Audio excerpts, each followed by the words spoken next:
હળદરના વાસ્તુશાસ્ત્ર મુજબ ઉપાયો। મિત્રો, હળદર ટર્મરિક પ્રાચીન સમયમાં માત્ર ઔષધિ તરીકે જ નહીં પરંતુ વાસ્તુશાસ્ત્ર અને જ્યોતિષમાં પણ મહત્વ ધરાવે છે। હળદર શુદ્ધતા, પોઝિટિવ એનર્જી અને શુભતા લાવે છે। આ ઉપાયો તમારા જીવનમાં સમૃદ્ધિ, શાંતિ અને શોખાકારિતા લાવી શકે છે। હળદર ટર્મરિક માત્ર આરોગ્ય માટે જ નહીં પણ વાસ્તુશાસ્ત્ર અને જ્યોતિષમાં પણ મહત્વ ધરાવે છે।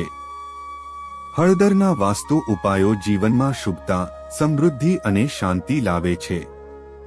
અહીં હળદરના કેટલાક અસરકારક વાસ્તુ ઉપાયો આપવામાં આવ્યા છે। ધન અને સમૃદ્ધિ માટે હળદરવાળી જળથી ઘરનું મોપિંગ।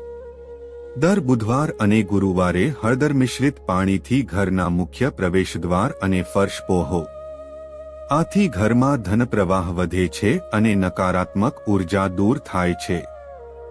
તિજોરીમાં હળદર રાખવી। હળદરનો નાનો પોટલી બનાવી તેને તિજોરીમાં અથવા પૈસાની અલમારીમાં રાખવી। આ ધન અને સમૃદ્ધિ વધારવામાં સહાયક છે। લક્ષ્મીજીની પૂજામાં હળદરનો ઉપયોગ। દર ગુરુવારે લક્ષ્મીજી અને વિષ્ણુજીની પૂજામાં હળદર અર્પણ કરો।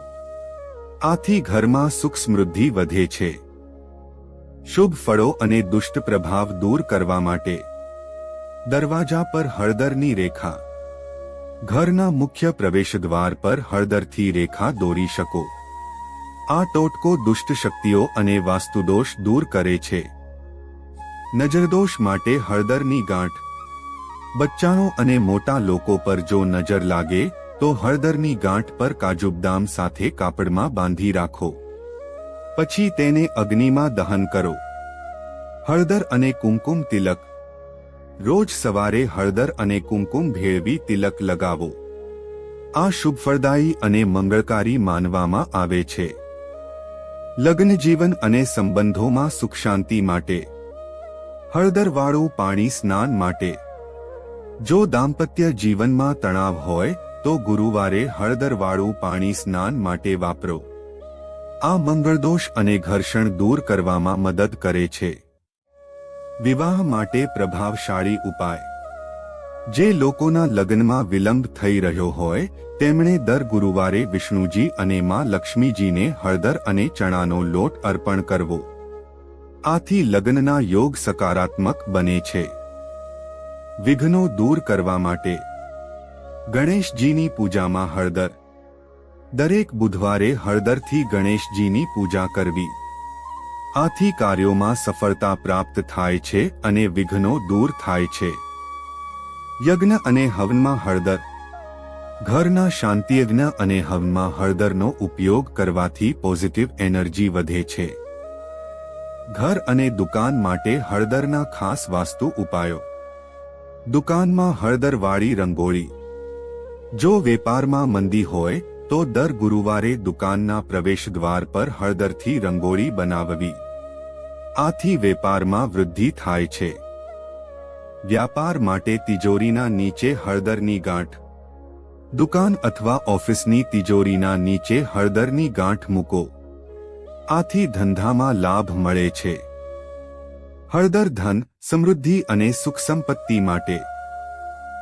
ઘરના નકારાત્મક તત્વો દૂર કરવા માટે હળદરવાળું પાણી। દર ગુરુવાર અને શનિવાર હળદરવાળું પાણી ઘરના મુખ્ય પ્રવેશદ્વાર અને ફર્શ પર પોચો લગાવવા માટે વાપરો। પાણી બનાવવાની રીત: એક બકેટ પાણીમાં 1 ચમચી હળદર ઉમેરો અને સારી રીતે મિક્સ કરો। આ ઉપાય ઘરમાં ધનવૃદ્ધિ, સમૃદ્ધિ અને શુભતા લાવે છે। આ પાણીથી ધૂળવાટ કરો તો ઘરમાં પોઝિટિવ એનર્જી રહેશે। તિજોરી અને ધનલક્ષ્મી માટે હળદરના ઉપાયો। ધન અને વૈભવ માટે તિજોરીમાં હળદરની ગાંઠ રાખો। દર ગુરુવારે તુલસીના પાન સાથે હળદરની ગાંઠ તિજોરીમાં મૂકવી। આ ઉપાયથી ધન પ્રવાહ સતત રહે છે અને ખર્ચ પર નિયંત્રણ થાય છે। ઘરમાં લક્ષ્મીજીનું વાસ રહે એ માટે હળદરવાળી રંગોળી।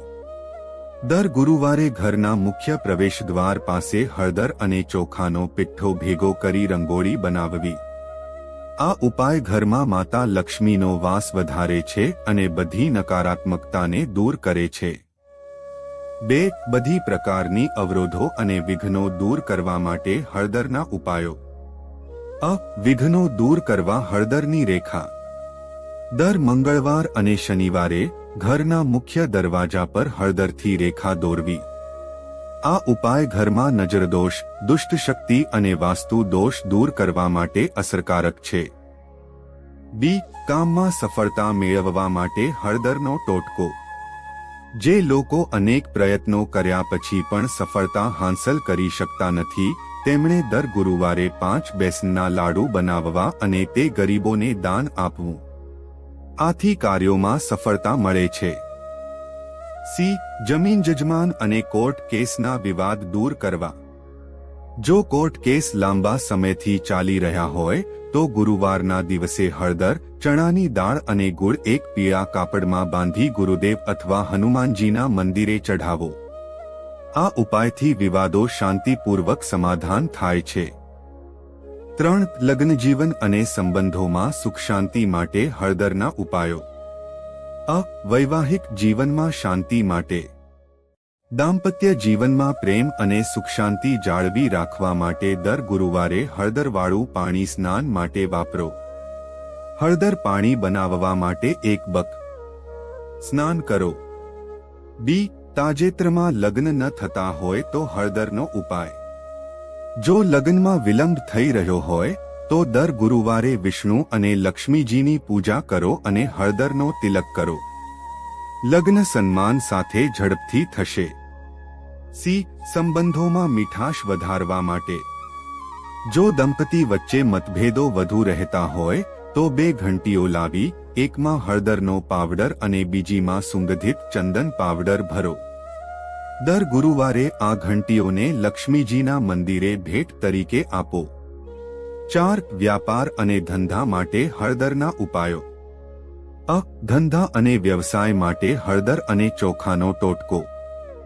જો ધંધામાં નુકસાન થઈ રહ્યું હોય તો દર ગુરુવારે ચોખા અને હળદર ભેગા કરીને તુલસીના છોડની પાસે મૂકો.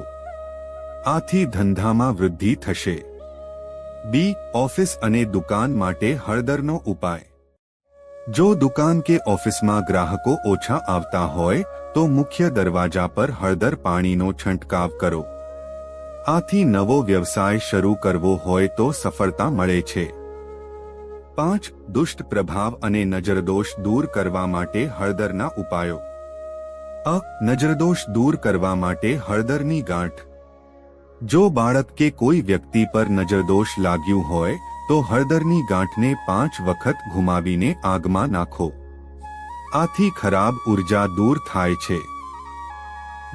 કુટુંબની સલામતી માટે હળદરની ધાર્મિક રીત. દર શુક્રવારે હળદરવાળું પાણી ઘરના દરવાજા પર છાંટો. આથી ઘરમાં દુશ્મનોની નજર દૂર રહેશે. હળદર માત્ર વાસ્તુશાસ્ત્રમાં જ નહીં પરંતુ આધ્યાત્મિક અને આરોગ્ય માટે પણ શુભ ફળદાયી છે. આ ઉપાયો તમારા જીવનમાં સકારાત્મકતા લાવશે, સુખ સમૃદ્ધિ વધારશે અને નકારાત્મક ઉર્જાઓ દૂર કરશે. હળદર માત્ર ઔષધિ જ નથી પણ જીવનમાં સુખ, શાંતિ, ધન અને સમૃદ્ધિ લાવવાનું એક શક્તિશાળી સાધન છે.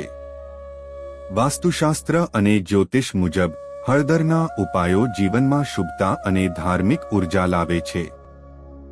જો તમને આ માહિતી ઉપયોગી લાગી હોય તો વિડીયોને લાઇક કરીને ચેનલને સબસ્ક્રાઇબ જરૂર કરજો તથા બાજુમાં આપેલા બેલ આઇકન બટનને એકવાર અવશ્ય દબાવો જેથી અમારા નવા વિડીયો નોટિફિકેશન સૌથી પહેલા તમને મળી રહે.